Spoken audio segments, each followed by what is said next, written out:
Across the Fence, the power of music in the human voice, and the support of caregivers and community. Good afternoon, and thank you for joining us on Across the Fence. I'm Jolie Whitney.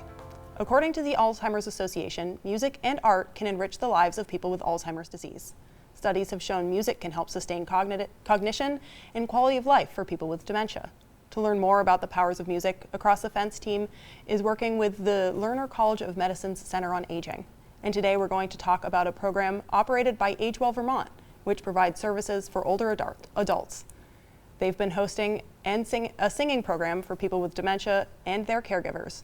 To sing out about this topic, we've invited Emily Mars Raymond, a caregiver support specialist with Well Vermont, and Sheila Reed, a caregiver who is taking care of her partner who is living with dementia. Thank you both for joining me.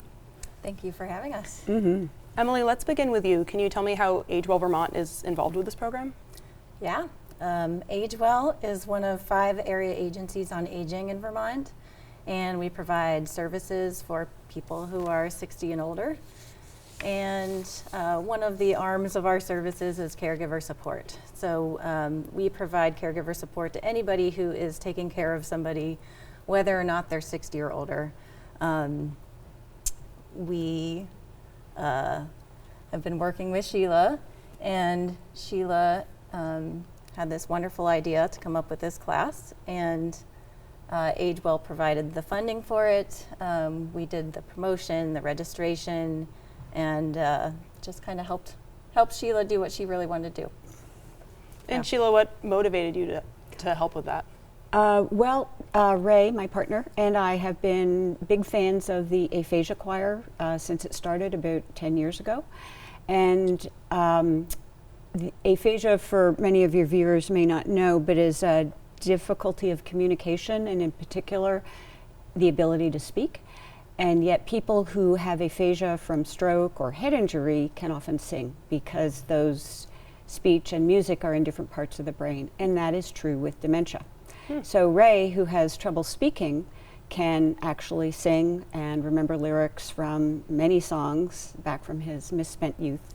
Tony Bennett is a great example of somebody with dementia who was able to continue giving concerts after his diagnosis. And I knew Karen McFeeters-Leary, who founded the Aphasia Choir, because our offices were close to each other at the hospital. So back in the summer, I called her up and said, "What are you up to these days?" And that's how the whole thing began. And we got Emily on board and somebody else to help flesh things out and get the program going. And you spoke about your partner Ray and how he's been involved with this program. What do you think he gets out of it going? He really enjoys it. It's a sense of purpose for him. We come early, we help set things up. He's Mr. Meet and Greet. Everybody who comes in the door, he's there saying hi. And he likes the singing. And he says he wishes that it would happen more frequently. And what about you? What do you get out of it, do you think? Well, it's an outing that I don't have to plan. I like to sing. I like music. Karen does a great job choosing the music, and she's really responsive to participants' requests for songs. And it's one of the very few things that as a caregiver I can do with Ray as equals instead of for Ray. And it's really fun. Absolutely. Do you have a favorite song that you guys sing together? Anything and everything? Anything and everything, yeah.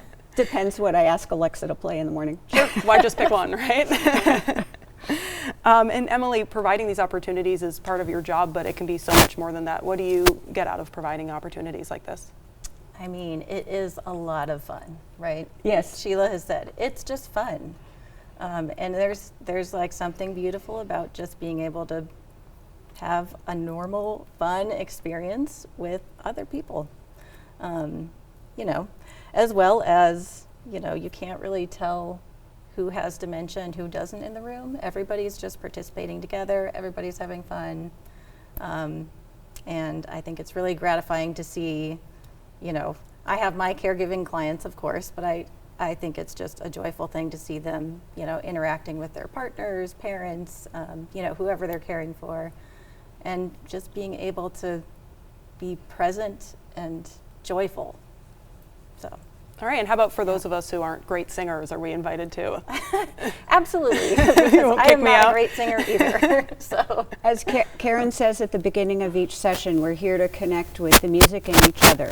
So you can sing, you can hum, you can yodel, you can tap your leg, you can sway to the music. So no singing ability required. All right. I think part of the joy of the group is it's not just about the music. It really is about connecting, and especially with people who are living with dementia, music can bring about a lot of memories. And so, you might ask them what they had for breakfast and they don't know the answer to that, but if they hear a song, they might remember that as, the song they danced to at their high school homecoming, Mm-hmm. or, this was the music that was on the radio when I was, driving by the ocean, right? There are just these like really powerful moments that are connected to music, and that it brings up a lot in the group for people. Yeah, that's really beautiful. So we actually have some video of a session that you guys have done in the past, and viewers at home get to watch that a little bit. Can you tell me about what this session is? It sounds like there are some more coming up in January. Can you tell me about them? Yes, so we want to keep the classes going. We will be meeting on Fridays. We will begin January 5th and run through February 23rd. We will meet from 10:30 to 11:30 at the O'Brien Community Center in Winooski in the community room. All right, and Sheila, one of the components of being a caregiver sometimes can mean isolation. Can you tell me a little bit about what this program means to help combat that? Sure. Isolation, when you are the main caregiver, you are on your own essentially 24/7. And it's not just physical isolation, being cut off from other people, but there's the isolation in that most people don't understand the extent of the limitations of the person with dementia, even good friends and family. And that's pretty isolating. So going to the group, you're with other people who are in the same situation, more or less. Everybody's a little different, but we're all just there and we understand each other, and you don't have to say anything about it, and it's just very relaxing is a strange word, but it's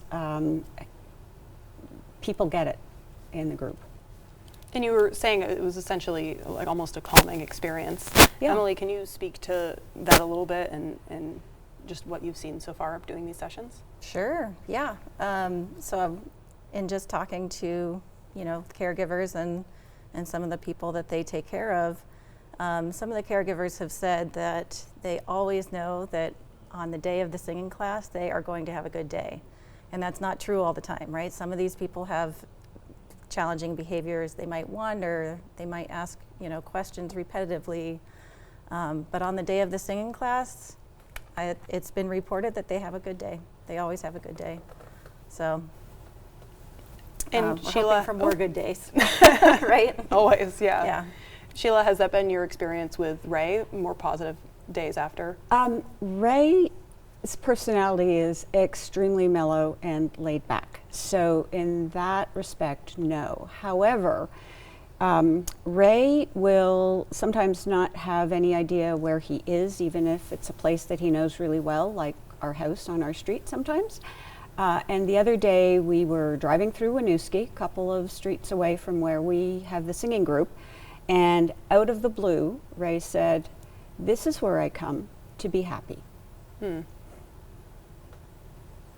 Yeah, So pretty powerful. absolutely. And you came to the studio today on your own, and Ray is at home. Can you tell me a little bit about what it's like having some time away, maybe coming to the studio today? What's that process like for having another caregiver? When I cannot leave Ray alone anymore for longer than about 15 minutes. And back when I started looking into getting help, it was overwhelming.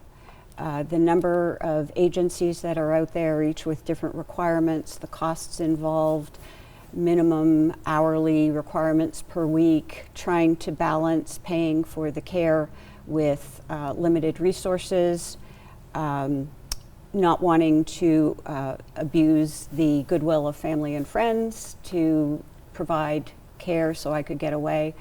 And it continues to be a challenge as Ray's dementia progresses. So that's really hard. However, it's really important for caregivers to have that respite, to have a break, because I can't be a good caregiver if I don't take care of myself and if I don't get a rest. And I'll use that time for anything to, from reconnecting with friends, recreating, kayaking, cross-country skiing, walking, whatever, sometimes errands, sometimes doctor's appointments, and sometimes just being by myself. I don't get alone time. Mm-hmm. So, but. And like you said, that's so important to being a good caregiver is taking care of yourself as well. Yeah. So Emily, in your experience with Age Well, have you seen something similar? What are the barriers people face to maybe having help as a caregiver? Yeah, there are a lot of barriers. I mean, a big one is just money. Like, not everybody has the money to pay an agency to get a break. And a lot of the agencies, they can charge, anywhere from $40 to, $50 an hour. And so that adds up really fast. So that's a huge barrier. I think, another barrier for you, Sheila, is you have to plan your life so far in advance, right? You can't be spontaneous. Yeah. Everything has to be planned. Everything has to be planned out far in advance. And so it's hard to know, when am I going to need a break? When do I need a day? Mm-hmm. You have to anticipate it before it even gets there, which is a tough task. So money is an issue. Finding a provider, I mean, Sheila spoke to that. It can be overwhelming with the number of agencies and options out there. Staffing limitations of agencies. Staffing limitations. And then, another problem sometimes is that people with dementia don't always mesh with certain people, right? Strangers in particular. And so new faces are just not always welcome. And so even if you do need a break, you may not be able to get it, even if you do have the money. I'm sorry, we do have to wrap up, but before we head out, do you mind just reminding us some details about the singing program you do, just for people at home? Yeah, so the singing class is for people with dementia and their caregivers. It'll be on Fridays, January 5th through February 23rd at the O'Brien Community Center in Winooski. All right, Sheila and Emily, thank you so much for joining me today. Thanks for having us. Thank you. That wraps up another Across the Fence. My personal thanks to everyone behind the scenes at WCAX for making this program possible, and of course, thank you to our viewers for stopping by Across the Fence. Have a good one.